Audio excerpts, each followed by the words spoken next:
भावधरुनिया वाची ज्ञानेश्वरी कृपा करी हरी तयावरी स्वमुखे आपण सांगे तो श्री विष्णू श्री गीता हा प्रश्न अर्जुनेसी केची ज्ञानेश्वरी वाचे वदता साचे भय कळी काळाचे नाही तया स्वमुखे आपण सांगे तो श्री विष्णू श्री गीता हा प्रश्न अर्जुनेसी एका जनार्दनी संशय सांडोनी दृढ धरे मनी ज्ञानेश्वरी स्वमुखी आपण सांगे तो श्री विष्णू श्री गीता हा प्रश्न अर्जुनेसी। आज या ठिकाणी आपला नामसप्ताह आणि या सप्ताहातली आज 5वा दिवस। 5व्या दिवसाचं पुष्प विणत असताना शांतीब्रह्म एकनाथ महाराज यांचा 4 चरणाचा आणि ज्ञानेश्वरीचं महत्त्व सांगणारा ज्ञानेश्वरी का वाचावी, ज्ञानेश्वरी का तयार केली माऊलींनी, हे आपल्याला 2 प्रश्नाची उत्तर या ठिकाणी पाहिजे आहे।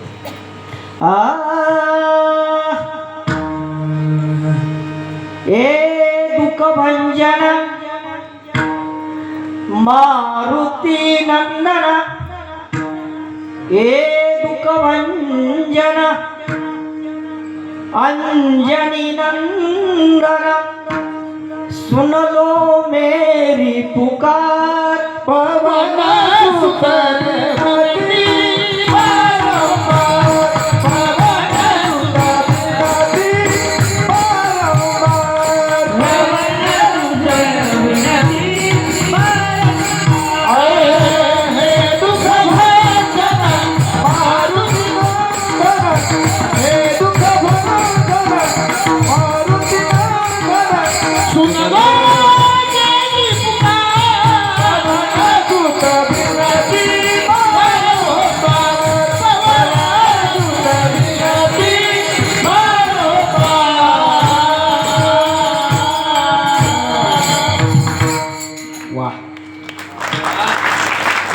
बोराडी मामा असल्यानंतर काही काळजी करायची नाही।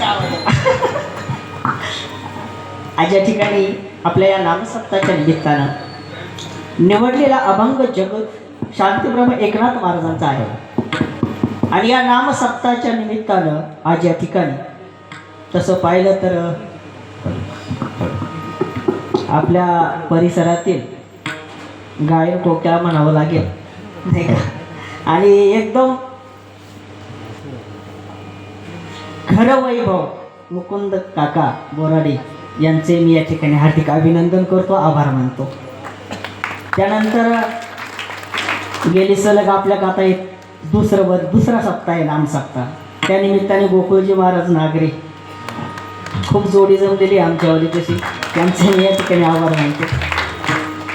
आता तर आमची भाषेच म्हणावं लागेल नाही का,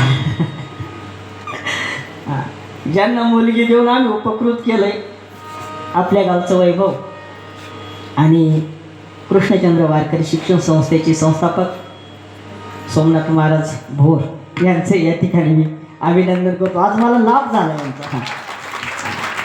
आता भाषा प्रभू आपल्या गावचं वैभव रमेशजी महाराज भोर यांचे या ठिकाणी अभिनंदन, आभार। आपल्या गावचं दुसरेच भूमिपुत्र आणि वैभव सोमनाथ महाराज चौधरी, तसेच या ठिकाणी सुरेश महाराज चौधरी नवीन झाले पण चांगलं झाले नाही का, आणि आपल्याला लाभलेले आज मृदुंगाचार्य ज्यांचा हातच कोणी धरणार नाही नाही का, थाप मारावी ती पापळ महाराजांनीच आणि त्यांचं नावही ज्ञानराजे नाही का, म्हणून हा योगायोग। आणि आपल्याला पेटी मास्तर हार्मोनियम साथ ही कायमच माझ्या संगतीनंच असतात नाही का, साळवे महाराज गौतम महाराज साळवे खूप सुंदर राहते त्यांचाही चालायला, म्हणून त्यांचे या ठिकाणी आभार। सर्व शिक्षण संस्थेतील वारकरी, गुणीजन, विद्यार्थी यांचं या ठिकाणी मी हार्दिक अभिनंदन करतो, आभार मानतो. आजचे जे अन्नदाते आहेत पाहरा क्रमांक 5, याच्यामध्ये चौधरी, वाघ आणि जगताप या सर्वांचं या ठिकाणी पुनश्च एकदा मी आभार मानतो. आणि आपल्याला अत्यंत थोडा वेळ लागलेला आहे, जितकं सांगायचं आहे तितकं मी सांगण्याचा प्रयत्न करणार आहे. म्हणून सर्वांनी एकदा सर्वांचं मनस्वी एकदा आभार मानतो. पांडुरंगा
निवडलेला अभंग शांती ब्रह्म एकनाथ महाराजांचा आहे. महाराज या ठिकाणी ज्ञानेश्वरीवर चिंतन करण्यासाठी किंवा ज्ञानेश्वरी समजण्यासाठी त्याच अधिकाराचा माणूस हवा आहे, त्याच अधिकाराचा. नाथ बाबांचं जर आपण बघितलं, ज्ञानेश्वरीमध्ये 4 तत्व आहेत. किती? 4. त्याच्यामध्ये पहिलं तत्व आचरण शुद्ध हवं, दुसरं तत्व न्याय, तिसरं तत्व नीती आणि चौथं तत्व आहे सत्य. आणि या मध्ये शांती ब्रह्म एकनाथ महाराज कुठल्या तत्वात बसत नाही असं दाखवा. जर आचरणाची बाजू जर आपण बघितली, नाथबाबांची आचरणाची बाजू जर बघितली तर एक महिला नाथबाबांका आलेली आणि सांगते, बाबा माझा मुलगा गुळ खातोय, गुळ. तुम्ही याला इतकंच सांगा, तुमचं ऐकेल म्हणे, फक्त इतकंच सांगा. काय? बाळा गुळ खाऊ नकोस. ठीक आहे म्हणे. पण नाथबाबा म्हटले, आता असं करा, 1 महिन्याने तुम्ही या. किती कालावधी मोजला यातला? 1 महिन्याचा. कारण नाथबाबा स्वतः गुळ खात होते, स्वतः गुळ खात होते. त्यांनी 1 महिनाभर गुळ खाल्ला नाही. 1 महिन्याने ही माता आपल्या मुलाला घेऊन गेली आणि सांगते, बाबा आता सांगा. मग नाथबाबा सांगतात, बाबा गुळ खाऊ नये. ते म्हटले, बाबा तुम्हाला इतकंच सांगायचं होतं ते 1 महिना का लावला? म्हणला, बाई माते मीच गुळ खात होतो, मी गुळ खात होतो, तर मी या मुलाला कसं सांगू गुळ खाऊ नकोस म्हणून? आचरण, अधिकार सांगतोय, नाथबाबांचा अधिकार सांगतो. न्यायाची बाबतीत न्याय बघायचा ठरला नाथबाबांचा, तर न्याय आपल्या स्वतःच्या पत्नीवर विरोधक म्हणजे जे आहेत द्वेष करणारे, मच्छर करणारे, ते आपल्या स्वतःच्या पत्नीवर तो ब्राह्मण बसलेला आहे पाठीमागून उडी मारून. न्याय सांगतो. तरी नाथबाबा अजिबातही किंचित मात्रही आपलं तपश्चर्या किंवा आपलं चैतन्य न डोळू देता ते म्हणतात, अगं त्याला सांभाळ, तो पडेल, लेकरू पडेल, त्याला सांभाळ. म्हणजे तिथं नाथबाबांनी न्याय केला. लेकरू म्हटल्यानंतर त्याचंही पुढं काही चाललेलं नाही. न्याय, नीती पाहिजे असेल, नीती नाथबाबांची. मला का सांगायचंय, ज्ञानेश्वरीचं उपदेश करण्याचा अधिकार कुणाला आहे? तो अधिकार आपल्याला पाहायचा आहे सर्वप्रथम. तर नाथबाबांनी गंगेचं पाणी हातात घेतलेलं आहे आणि भगवंताच्या पूजेसाठी चाललेले आहे. रस्त्यामध्ये गाढव पडलेले तहानेनं व्याकुळ झालेले. नाथबाबांनी पाणी कुणाला पाजलं? गाढवामध्ये भगवंत ज्यांनी जाणला त्यांची नीतिमत्ता कशी असेल. आणि चौथी गोष्ट, न्याय, नीती, आचरण आणि सत्य. आता सत्याच्या बाबतीत त्याचं काय सांगावं? सत्याच्या बाबतीत काय सांगावं, कारण ते मुळातच सत्य जाणणारे होते. म्हणून नाथबाबांचं आचरण होतं, म्हणून नाथबाबांनीच म्हणावं, भाव धरून या वाचे ज्ञानेश्वरी. आपलं काम नाही. आता मुद्दा असा आहे, नाथबाबांनी सांगितलं ज्ञानेश्वरी वाचा, संत जनाबाईंनी सांगितलं ज्ञानेश्वरी वाचा. वाचावी वाचावी वाचावी ज्ञानेश्वरी, वाचावी वाचावी वाचावी ज्ञानेश्वरी, हो वाचावी वाचावी वाचावी ज्ञानेश्वरी, वाचावी वाचावी वाचावी ज्ञानेश्वरी.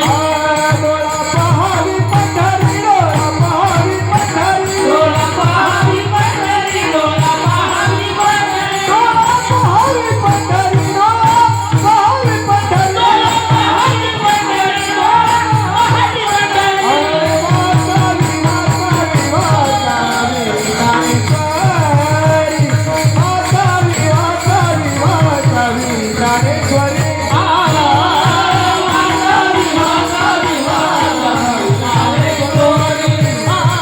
वाचावी वाचावी वाचावी ज्ञानेश्वरी, वाचावी वाचावी वाचावी ज्ञानेश्वरी. अतिशय समर्पक आणि सुंदर या ठिकाणी चरण आहे.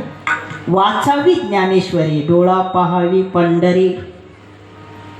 जनीचा सुद्धा अधिकार तितकाच. 3 मिनिटं कीर्तन वाढला. ऐका, जनीचा अधिकार तितकाच. जनीचा अधिकार किती? जनाबाई, संत जनाबाई ह्या कुणाच्या दासी? नामदेवांच्या दासी. त्यांचा अधिकार किती बघा. जनाबाईंची कृती ऐकून, कारण जनाबाईंच्या संख्येनं देव उधळतोय, देव काढतोय, सर्व काही जनाबाईंच्या पद्धतीनं भगवंत करतोय, असं ऐकलं कुणी? काशीला कबीरदास महाराजांनी. कबीरदास महाराज कुठं आले? पंढरपूरला. विचारलं जनाबाई कुठं आहेत, जनाबाई कुठं आहेत? त्यामुळे ते गेल्यात गोपाळपुऱ्याला गौऱ्या वेचायला.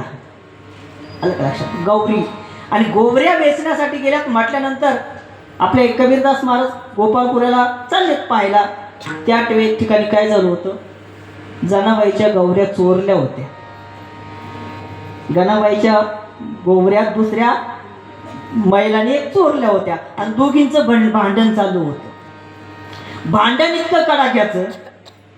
आता जनाबाईचं जर उद्गार बघितले तर अरे विठ्या विठ्या मूळ मायेच्या कारत्या. शेवटी जनाबाईचा अधिकारही तितकाच आहे. जनाबाई बाहेरून कुणाला समजणार नाही. आता त्यानंतर ज्यावेळेस कबीरजी महाराज त्या ठिकाणी गेले, या दोन्ही भांडतात. कबीरजी महाराज असे लांबच थांबले, चालू द्या म्हणे आता यांचं काय आपल्याला. परंतु आपल्याला जर जनाबाईची माहिती काढायची असेल तर आपल्याला सांगितले काय? गोवऱ्या वेचण्यासाठी गेलेले. मग या गोवऱ्या गोळा करणाऱ्या महिला आहेत, यांच्यामध्ये जनाबाई यांना विचारू, ते आपल्याला सांगतील. म्हणून कबीरजी महाराज त्या ठिकाणी गेलेत. हो हो हो हो हो थोडंसं त्या ठिकाणी थांबले आणि मग विचारायला लागले, तुम्हाला जनाबाई माहीत आहे का? जनाबाईचं मला भेट घ्यायची, मी काशीवरून आलोय, खूप लांबून आलोय. आता जी शेजारी बाई होती ती काय म्हणली? अरे बाबा तू काय त्या जनीची भेट घेण्यासाठी आला? समोरच जनी. आणि मग बाकी कबीरजी महाराजांनी डोक्याला हात लावला आणि विचार केला, आपलं इतक्या लांब येणं फुकट गेलं म्हणे. आता काही तथ्य नाही. आणि मग त्यानंतर त्यांनी सांगितलं, जनाबाई तुम्ही तर अशा भांडतात, माझं सगळं व्यर्थ गेलं. काशीवरून या ठिकाणी तुला भेटण्यासाठी येणं हे सगळं माझं व्यर्थ गेलं म्हणे. मग आता काय करायचं? ती म्हणे, बाबा तू माझ्याशी भेटायला आलाय ना, ते सोड बाजूला, व्यर्थ गेलं ते जाऊ दे, पण तुझ्यामुळं माझ्या गौऱ्या आता सापडायच्या नाही. भांडण काय झालं, शांत झालं, माझ्या गौऱ्या सापडून दे. आणि मग ती कबीरदास महाराज म्हणतात, पण सांग मी कशा सापडू? तर म्हणे, एक एक गौरी कानाला लावल्यानंतर जी गौरी विठ्ठल म्हणे ती गौरी माझी, आणि जी गौरी विठ्ठल म्हणणार नाही ती गौरी माझी नाही. अधिकार सांगते जनाबाईचा. विचार केला. मग बाकी कबीरदास महाराजांना थोडीशी आशा पल्लवित झाली. मग त्यांनी विचार केला, नाही म्हणे काहीतरी आहे. म्हणून त्यांनी गोबऱ्या हातात घेतली. आता तिथं ती बाई लय हुशार होती समोरची.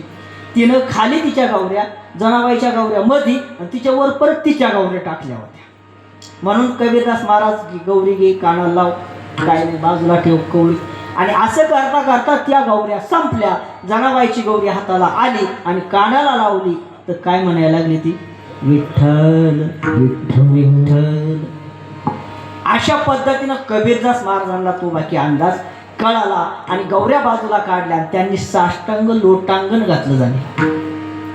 त्या ठिकाणी कबीरदास महाराजांनी एक दोहा खर्च केला. महाराज दोहा नाही का, काय दोहा खर्च केला माहितीये का? जग कहे नामदेव की दासी, ऐकलं का? जग कहे नामदेव की दासी, कहत कबीरा सुनबाई साधो, ही साधू संतन की काशी. ही साधू संतांची काशी. आणि मग जनाबाईला साष्टांग दंडवत घातलं. म्हणून जनाबाईंना म्हणावा काय, वाचावी ज्ञानेश्वरी, डोळा पाहावी पंढरी.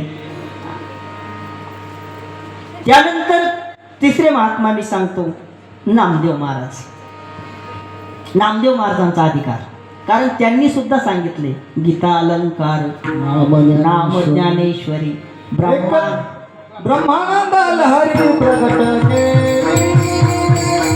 ब्रह्मानंद लहरी प्रगट केली, हो ब्रह्मानंद लहरी प्रगट केली, ब्रह्मानंद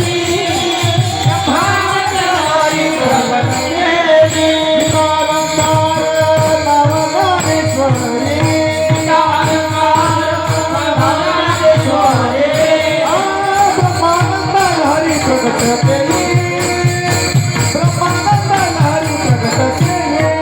अलंकार नामज्ञानेश्वरी, ब्रह्मानंद लहरी प्रगट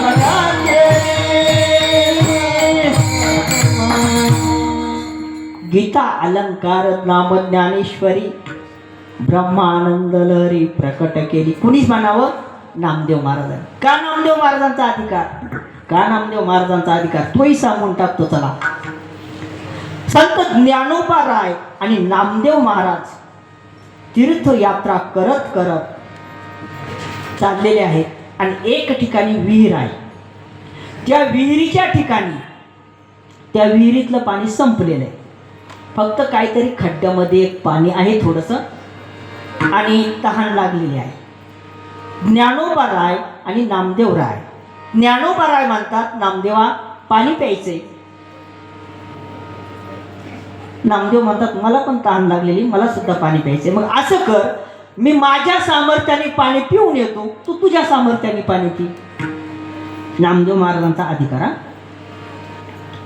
ज्ञानोबा रायांनी पाखराचं रूप घेतलं, त्या विहिरीमध्ये गेले, पाणी पेले आणि बाहेर आले. नामदेव महाराजांनी तसं नाही केलं. त्यांनी विठ्ठल नामाचा घोष चालू केला आणि भगवंताला सांगितलं, भगवंता ही विहीर पाण्याने तुटुंब बरोबर येऊ दे आणि माझाच नव्हे तर या समस्त गावाचा म्हणा, त्या परिसराचा म्हणा, पाणी पिण्याचा प्रश्न सोडव. काय त्या ठिकाणी बघा, इथं भाव भाऊ महत्वाचा आहे. या ठिकाणी पाणी वर उचंबळून आलं. नामदेव महाराजांनी पाणी पिलं. मला सांगायचं आहे फक्त अधिकार. आलं का लक्षात? ज्ञानोबांचा अधिकार कमी नाही. इथं ज्ञानोबांचा अधिकार कमी करायचा, कारण ज्ञानोबा तर कोण आहे? महाविष्णूचा सखा माझा ज्ञानेश्वर. पण ज्ञानोबांचा कमीपणा नाही, पण ज्ञानोबा रायांनी नामदेव महाराजांची परीक्षा घेतली. म्हणून नामदेव महाराजांनीच म्हणावं, गीता अलंकार नाम ज्ञानेश्वरी ब्रह्मानंद लहरी प्रकट केली. चला, आपल्याला पुढे जायला उशीर होईल चिंतनामध्ये. व्यासांनी निर्माण केलं जे साहित्य, जे ग्रंथ, तो ग्रंथ 18,000 श्लोकाचा. किती? 18,000 श्लोकाचा ग्रंथ. त्यापैकी 11वा स्कंद, त्याच्यामध्ये 1270 श्लोक घेतले नाथबाबांनी आणि तिथं बनवलं नाथ भागवत. त्यातून ज्ञानोबा रायांनी फक्त 700 श्लोक बाजूला केले. महाभारताचे श्लोक 4,000. त्या 18,000मध्ये महाभारताचे श्लोक किती? 4,000. त्याच्यातून एकच स्कंदाचे श्लोक कोणी उचलले? नाथबाबांनी. त्याचं केलं भागवत. 1270 श्लोक घेतले आणि 18,000 ओव्यांचं भागवत तयार केलं 11व्या स्कंदावर. महाराजांना माहित असेल. त्याच्यानंतर माऊलींनी 700 श्लोक घेतले. त्यापैकी 534 श्लोक भगवंताचे. आकडा तुमचं तुम्ही गणित करा. 534 श्लोक कोणाचे? भगवंताचे. 84 श्लोक अर्जुनाचे. 41 श्लोक संजयाचे. आणि एकच श्लोक कुणाचा? धृतराष्ट्राचा. एकच श्लोक. सगळे झाले किती? 700 झाले ना. आला का लक्षात? 700 झाले. हे 700 श्लोक माऊलींनी घेतले. आता माऊलींनी हे 700 श्लोक का घेतले? ज्ञानेश्वरी का तयार झाली? हा मुद्दा एक प्रश्न पाहिला. मी तुम्हाला मागेही सांगितलं 2 प्रश्न आहेत. ज्ञानेश्वरी तयार का केली आणि ज्ञानेश्वरी का वाचावी, हे 2च प्रश्न आपल्या आजच्या कीर्तनात आहेत. माऊलींनी ज्ञानेश्वरी का तयार केली? पहिलं हे सांगतो. कुठल्याही संप्रदायाला ग्रंथ पाहिजे. कुठल्याही संप्रदायाला ग्रंथ पाहिजे. कुठल्याही संप्रदायाला भगवंत पाहिजे. कुठल्याही संप्रदायाला संत पाहिजे आणि कुठल्याही संप्रदायाला ग्रंथ पाहिजे. आलं का लक्षात? मग ग्रंथ नाही म्हणून ग्रंथ तयार केला. तो कसा? 700 श्लोकावर जी मराठीमध्ये टीका केली ती ज्ञानेश्वरी आज ज्ञानदेवे रचिला पाया उभारिल्या देवालया. ज्ञानदेवांनी ही ज्ञानेश्वरी तयार केली. ही संप्रदायाच्या जगत कल्याणासाठी बनवलेली आहे. त्याच्यानंतर तुम्हाला मी सांगितलं नाथबाबांनी काय केलं. राहिलेला भाग जो होता, राहिलेला भाग वेद. काय राहिले? वेद राहिले. ह्या वेदांना आमच्या तुकोबारायांनी आवळून एकत्र आणलं आणि ज्यांना तुकोबाराय कळत नाही ना, अशाने तुकोबारायांचे अभंग घ्यायचे आणि तुकोबारायांनाच उलट पालट बोलायचं. हे रमेश महाराज योग्य नाही. आलं का लक्षात? संतांना खालच्या वाणीत बोलणं चांगलं नाही. ज्यांना तुकोबारायच कळाले नाही त्यांनी त्यांचे अभंग घेऊन कीर्तनच करू नये. म्हणून तुकोबराय कोण होते? अहो वेदांचाच अर्थ आम्हाशी ठावा येरा बोधा माझी बोध तुका पंचमतो वेद तुका पंचमतो वेद तुका पंचमतो वेद बोधा माझी बोध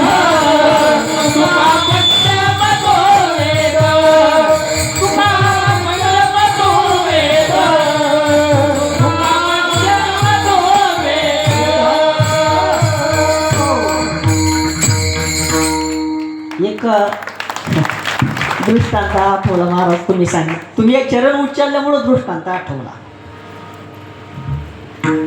दशक्रियेच्या प्रवचनाला गेलो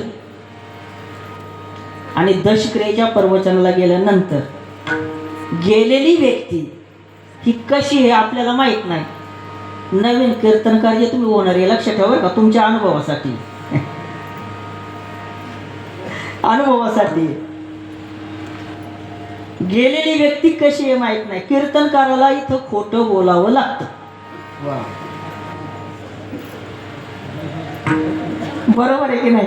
मग आता याच्यातून मधला मार्ग पाहिजे ना. अनुभव घ्या तुम्ही. आता रमेश महाराज अनुभव घ्या तुम्ही. बघता त्या ठिकाणी मधले जे चमचे राहतात ना, चमचे, ते चमचे बी लागले आणि म्हणे महाराज ती व्यक्ती अशी होती, ती व्यक्ती अशी होती, खूप त्यांनी परमार्थ केला खूप चांगल्या पद्धतीनं, पण व्यक्ती होती अमृत होत. आता काय करावं म्हणे, पण मला काय माहिती नाही. आता नवीन त्या गावामध्ये सांगणाऱ्यांनी सांगितलं. मी गेलो बोलून प्रवचनामध्ये, खूप परमार्थ करणारी व्यक्ती होती, खूप सुंदर होतं असं बघून वगैरे वगैरे वगैरे. लोक लागले हसायला खाली. मी बघ माझं लक्ष एका कोपऱ्यात गेलं का लोक काय करताय, हसताय. म्हटलं इथं कुठंतरी काहीतरी झालं. त्याच्यानंतर कार्यक्रम संपला. माझी जेवणाची व्यवस्था जो हसणारा होता त्याच्या घरी केली होती. म्हणून जेवण करण्यासाठी त्या व्यक्तीच्या घरी गेलो. माझ्या लक्षात हे हसलेत म्हणून म्हटलं दादा पण खरं सांगा तुम्ही का हसले. म्हणे महाराज दादा तुम्ही जेवण करा आणि तुम्ही आता तुमच्या गाडीत बसा आणि तुम्ही इथून जा, नाहीतर आता जे बाकीचे मागून येतील ना ते तुम्हाला सोडणार नाही. म्हणलं असं झालं काय. मग त्यांनी सांगितलं ओ गेली ती बरी गेली खाली. वाईट इथं बोलू नये. गेलं ते बरं झालं म्हणे. चला गेलं ते बरं झालं. मग समजलं मला. मग शहाणं झालो रमेश महाराज. आता जर कोणी म्हटलं ना ते असे होते ते तसे होते, पण पहिलं त्यांचं नाव विचारायचं आणि प्रवचनामध्ये एकच सांगायचं, रामभाऊ म्हणत होते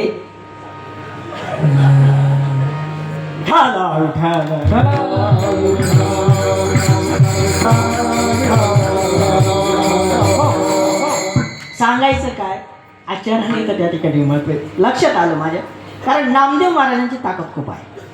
नामदेव महाराजांनीच म्हणावं गीता अलंकार नाम ज्ञानेश्वरी ब्रह्मानंद रे प्रकट केली. नाही का, कोणी नाही म्हणून. नाही तर काय होतं, सप्त्यामध्ये जेवण चालू,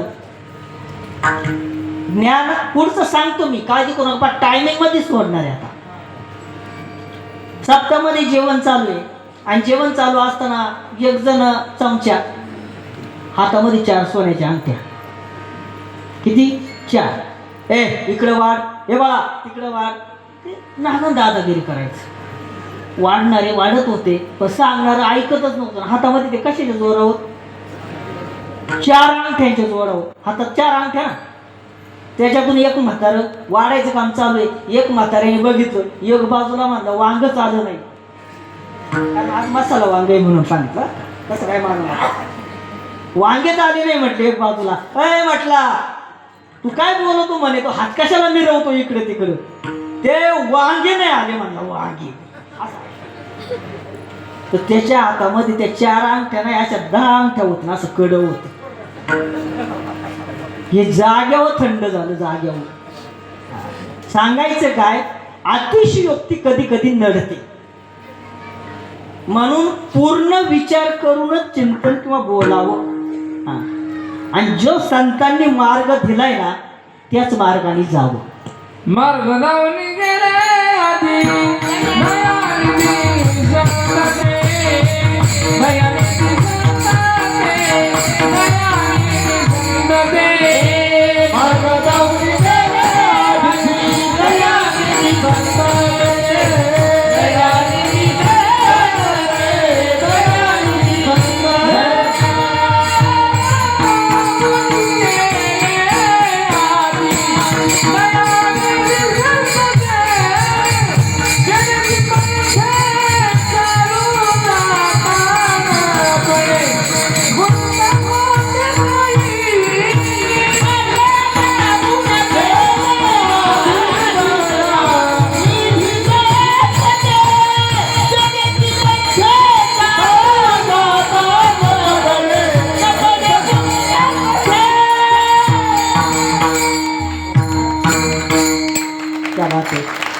अतिशय सुंदर समर्पक असं